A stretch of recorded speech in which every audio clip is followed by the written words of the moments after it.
दोस्तों, कैसे हैं आप लोग। लेकर आ चुका हूँ आपके लिए एक और साइंस का मोस्ट इम्पोर्टेंट टॉपिक।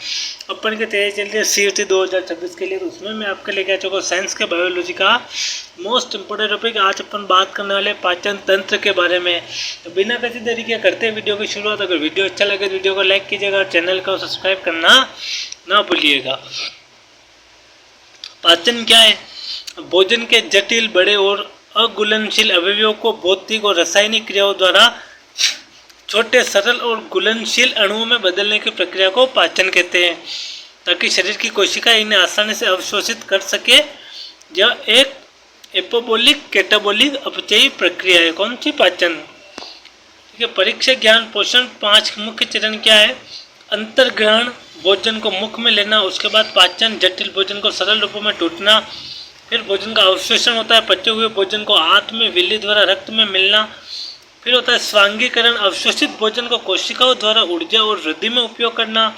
फिर होता है मल परित्याग, अपचित भोजन को शरीर से बाहर निकालना। तो यह पाचन तंत्र के 5 प्रमुख चरण है, अंतर्ग्रहण से लेकर मल परित्याग तक। पाचन के मुख्य प्रकार: यांत्रिक पाचन, भोजन को दांतों से चबाना, पीसना और अमाशय अन्न नली में गतियों द्वारा तोड़ना, यांत्रिक पाचन के अंदर आता है। दूसरा, रासायनिक पाचन, पाचक रसों में उपस्थित विभिन्न एंजाइमों द्वारा भोजन के रासायनिक बंधों को तोड़कर सरल बनाना भी रासायनिक पाचन के अंदर आता है। फिर मुख गुहा, माउथ कैविटी, पाचन क्रिया का प्रारंभ मुख से ही होता है। मुख गुहा में मुख्य रूप से 3 संरचनाएं पाई जाती है: दांत, जीभ और लार ग्रंथियां। इसमें पहली है टीथ, अपने दांत। मनुष्य के दांत द्विबार दंती होते हैं, जीवन में 2 बार आते हैं, दूध के दांत और स्थायी दांत। तथा विषम दंती होते हैं, क्योंकि ये 4 अलग अलग प्रकार के दांत होते हैं। दांतों के प्रकार देख, दांतों के 2 प्रकार होते हैं, कृतंक और रत्नक।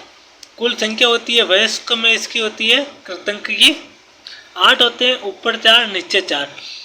कृतंक दांत का मुख्य कार्य भोजन को काटना। फिर रत्नक, इसका कार्य भोजन को चीरना फाड़ना। ये मांसाहारियों में अधिक विकसित होते हैं। फिर है अग्रचर्वर्णक। ठीक है। फिर है अग्रचर्वर्णक में 8 होते हैं, 4 ऊपर 4 नीचे। इनका काम है भोजन को चबाना और पीसना। फिर होता है चर्वर्णक, 12 होते हैं, 6 ऊपर 6 नीचे, भोजन को अच्छी तरह पीसना। अंतिम चरण को अक्कल दाढ़ भी कहते हैं, विजडम टूथ। ठीक है। तो 4 प्रकार के टीथ होते हैं अपने। परीक्षा में बार बार पूछे जाने वाले तथ्य क्या है? दंत सूत्र देख लीजिए। वयस्क मनुष्य का दंत सूत्र होता है 12/2, C होता है 1/1, PM होता है 2/2, M होता है 3/3 into 2 is equal to 2123 divided by 2123 into 2 is equal to 32। यह वयस्क मनुष्य का दंत सूत्र याद कर लीजिए, एग्जाम में पूछा जा सकता है। फिर बच्चों, शिशु का दंत सूत्र 2102 divided by 2102 into 2 is equal to 20। बच्चों में अग्रचर्वर्णक दांत पूरी तरह अनुपस्थित होते हैं और अंतिम मोलर नहीं होता है। दांतों का बाहरी चमकीला आवरण को इनेमल कहा जाता है, जो मानव शरीर का सबसे कठोर भाग है। यह कैल्शियम फॉस्फेट का बना होता है। फिर जीभ, लार एवं ऊपरी पाचन अंग। यह एक स्वैच्छिक मांसपेशियों से बनी संरचना है, जो भोजन में लार मिलाने और निगलने और स्वाद का पता लगाने का कार्य करती है। जीभ पर छोटी छोटी स्वाद कलिकाएं होती है। अब जीभ में भी 4 भाग होते हैं। अग्र भाग होता है जो मीठे स्वाद का ज्ञान करवाता है। फिर अग्र पृष्ठ भाग होता है, पीछे का भाग, जो कि नमकीन स्वाद करवाता है। फिर होता है पार्श्व भाग, यह खट्टे का स्वाद करवाता है। और फिर होता है पृष्ठ भाग, यह कड़वे का स्वाद करता है। तो जीभ में भी 4 भाग होते हैं। ठीक है। फिर लार और एवं लार ग्रंथियां। मानव मुख में प्रतिदिन लगभग 1 से 1.5 लीटर लार का स्राव होता है। लार का pH मान 6.8 हल्का अम्लीय होता है। इसमें मुख्यतः 2 एंजाइम पाए जाते हैं। पहला होता है टाइलिन लार एमाइलेज। यह भोजन के जटिल स्टार्च को सरल माल्टोज शर्करा में बदल देता है। कार्बोहाइड्रेट का पाचन यही से शुरू होता है। तो दूसरा होता है लाइसोजोइम। यह एक जीवाणुनाशक एंजाइम है, जो भोजन के साथ आए हानिकारक बैक्टीरिया को नष्ट करता है। फिर है ग्रसनी एवं अन्न नली। ग्रसनी क्या होती है? यह श्वसन तंत्र और पाचन तंत्र का उभयनिष्ठ मार्ग है। इसके ऊपर एपिग्लोटिस नामक ढक्कन पाया जाता है जो भोजन को निगलते समय श्वास नली को बंद कर देता है ताकि भोजन फेफड़ों में ना जाए। फिर अन्न नली, यह लगभग 25 सेंटीमीटर लंबी नली होती है। ध्यान दें, इसमें किसी भी प्रकार का पाचन नहीं होता है। यह भोजन को मुख से अमाशय तक पहुंचाती है और भोजन इसके अंदर क्रमाकुंचन गति यानी लहरदार संकुचन और शिथिलन के कारण नीचे की ओर खिसकता है। फिर आता है अमाशय स्टोमच। यह पाचन तंत्र का सबसे चौड़ा और एक जे आकार का थैलीनुमा अंग है जिसकी क्षमता 1.5 से 2 लीटर होती है। अमाशय में भोजन लगभग 3 से 4 घंटे तक रुकता है। इसमें आता है जठर रस एवं घटक और कार्य देख लेते हैं उसके। अमाशय की दीवारों में स्थित जठर ग्रंथियों से जठर रस निकलता है जो अत्यधिक अम्लीय, उसका पीएच जो मान होता है वो 1.5 से 2.5 होता है। इसके मुख्य घटक निम्नलिखित है।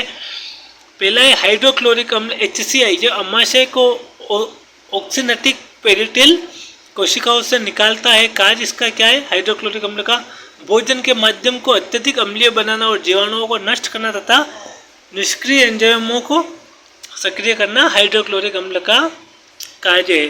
फिर है पेप्सिन। निष्क्रिय पेप्सिनोजोन के रूप में स्थापित होता है जिसे HCl सक्रिय पेप्सिन में बदलता है।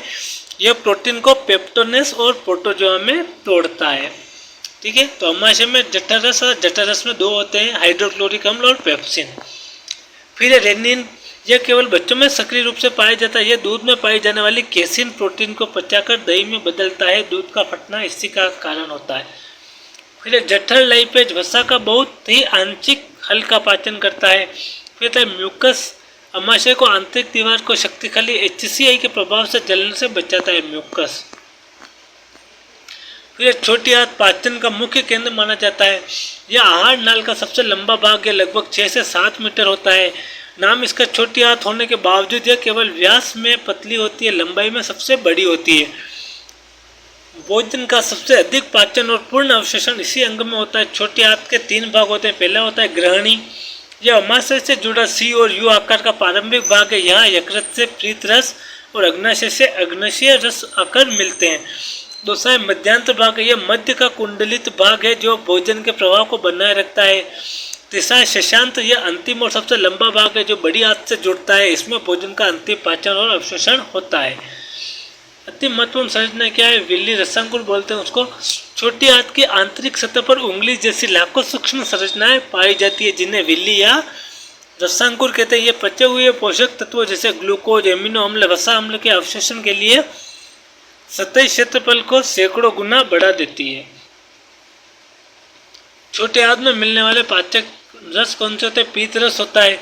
यह यकृत से आता है। इसमें कोई पाचक एंजाइम नहीं होता है, फिर भी यह वसा के इम्लीकरण या पायसीकरण के लिए अनिवार्य है। यह भोजन को क्षारीय बनाता है। कौन? पीत रस। फिर अग्नाशय रस। इसे पूर्ण पाचक रस कहा जाता है क्योंकि इसमें तीनों मुख्य पोषक तत्व कार्बोहाइड्रेट, प्रोटीन और वसा को पचाने वाले एंजाइम पाए जाते हैं। फिर आता है आंत रस। छोटी आंत की दीवारों से स्रावित होता है। इसमें माल्टेज, सुक्रेज, लैक्टेज और पेप्टिडेज जैसे अंतिम पाचक एंजाइम होते हैं जो पोषक तत्वों को उनके सबसे सरलतम रूपों में बदलते हैं। फिर आता है बड़ी आंत एवं मलाशय। इसकी लंबाई लगभग 1.5 मीटर होती है और इसकी व्यास छोटी आंत से अधिक होता है। ध्यान दें, बड़ी आंत में भोजन का कोई पाचन नहीं होता है, छोटी आंत में ही होता है। इसके मुख्य कार्य क्या है? सिक्कम और अपेंडिक्स। सिक्कम बड़ी आंत का शुरुआती जोड़ है। इसे निचले सिरे पर एक उंगली जैसी बंद नली होती है जिसे वर्मिफोन अपेंडिक्स कहते हैं। यह मानव शरीर की एक अवशेषी अंग है जो प्राचीन काल में सेल्यूलोज पचाने के काम आता था। फिर इसमें आता है कोलेन। ये बड़ी आंत का सबसे बड़ा भाग है। इसका मुख्य कार्य पचे हुए भोजन के बच्चे कुचे हिस्से से पानी और खनिज लवणों का अवशोषण करना है। कोलन ई कोइल नामक मित्र बैक्टीरिया पाए जाते हैं जो अपचित भोजन को मल में बदलते हैं और विटामिन के व B12 का निर्माण करते हैं। फिर आता है मलाशय। यह अपचित अपशिष्ट पदार्थों को स्थायी रूप से संगठित होता है। फिर आता है गुदा। मल को समय समय पर शरीर से बाहर विसर्जित करने का अंतिम मार्ग है। फिर पाचक ग्रंथि या लीवर। यकृत मानव शरीर की सबसे बड़ी ग्रंथि है और यह सबसे भारी आंतरिक अंग है। इसका वजन लगभग 1.2 से 1.5 किलोग्राम होता है। यह उदर गुहा के दाहिने ऊपर भाग में स्थित होता है। इसमें पुनरुवर्धन की अशुद्ध अद्वितीय क्षमता होती है। यकृत का मुख्य कार्य परीक्षा की दृष्टि से क्या? पीत रस का निर्माण करता है। यकृत निरंतर पीतरस का निर्माण करता है जो पीले हरे रंग का क्षारीय द्रव पीएच मान 7.7 होता है। याद रखें पीतरस में कोई भी एंजाइम नहीं पाया जाता है। फिर आता है पित्ताशय। यकृत के ठीक पीछे एक छोटी थैली होती है जो यकृत द्वारा बनाए गए पीतरस को संग्रहित और गाढ़ा करती है, उसे पित्ताशय बोलते हैं। फिर एक ग्लाइकोजेनेसिस। रक्त में अतिरिक्त ग्लूकोज को इंसुलिन की मदद से ग्लाइकोजन के रूप में संचित करना इसका कार्य है। फिर विषैल पदार्थों का निष्क्रियकरण। शरीर में बनने वाले या बाहर से आए विषैल तत्वों तथा दवाओं के प्रभाव को समाप्त करना। यकृत कोशिकाओं अमोनिया जैसी अत्यंत विषैली गैस को यूरिया में बदलती है। इसको ऑर्निथोन चक्र द्वारा यह पूरा काम होता है। फिर विटामिन का भंडारण। यकृत मुख्य रूप से विटामिन ए, डी, ई, के और B12 का संचय करता है। रक्त प्रोटीनों का निर्माण। हिपेरिन रक्त को नलिकाओं में जमने से रोकने वाला है। प्रोथेबिन और फाइब्रिनोजन रक्त का थक्का वाले प्रोटीन का निर्माण यकृत में ही होता है। फिर आता है अग्नाशय। यह मानव शरीर की दूसरी सबसे बड़ी ग्रंथि है।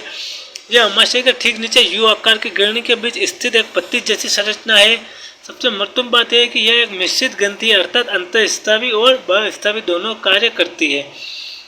पहला बहिःस्रावी भाग पाचक रस। यह अग्नाशय रस स्रावित करता है जो क्षारीय होता है, इसे पूर्ण पाचक रस कहते हैं। इसमें मुख्य रूप से 3 एंजाइम होते हैं जिन्हें TAL से याद रख सकते हैं।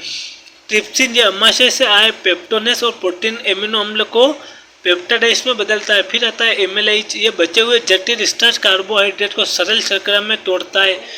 फिर आता है लाइपेज। यह पीत रस द्वारा इम्लीकर्त को वसा अम्ल में बदलता है। ठीक है, अग्नाशय में जो बहिःस्रावी भाग है उसके 3 प्रकार होते हैं, TAL, ट्रिप्सिन, एमेलाइज और लाइपेज। फिर अंतःस्रावी भाग है, यह हार्मोन का स्राव है। अग्नाशय को विशेष कोशिका के समूह पाए जाते हैं जिन्हें लैंगरहैंस द्वीप कहते हैं। इससे सीधे रक्त में हार्मोन स्रावित होते हैं। इसमें अल्फा कोशिका या ग्लूकागाम होता है, हार्मोन स्रावित करती है जो रक्त में ग्लूकोज के स्तर को बढ़ाता है। फिर बीटा कोशिका या इंसुलिन हार्मोन स्रावित करती है जो रक्त को ग्लूकोज की मात्रा को नियंत्रित करता है। इसकी कमी से कभी मधुमेह रोग हो जाता है।